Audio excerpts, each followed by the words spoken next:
राधे राधे। जय श्री कृष्णा कुंज बिहारी श्री हरिदास। आप सभी का श्री राधे कृष्णा भक्ति चैनल पर स्वागत है। मैं भगवान से प्रार्थना करती हूँ कि आप सभी लोग कुशल मंगल रहें, स्वस्थ रहें, मस्त रहें और ज्यादा से ज्यादा प्रसन्न रहें। आप सभी को श्री हनुमान जन्मोत्सव की बहुत बहुत हार्दिक शुभकामनाएं।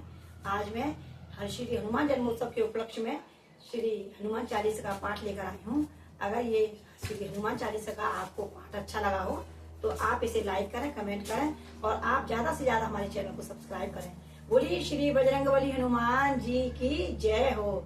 सियापत रामचंद्र भगवान की जय हो। श्री गुरु चरण सरोज रज निज मन मुकर सुधार।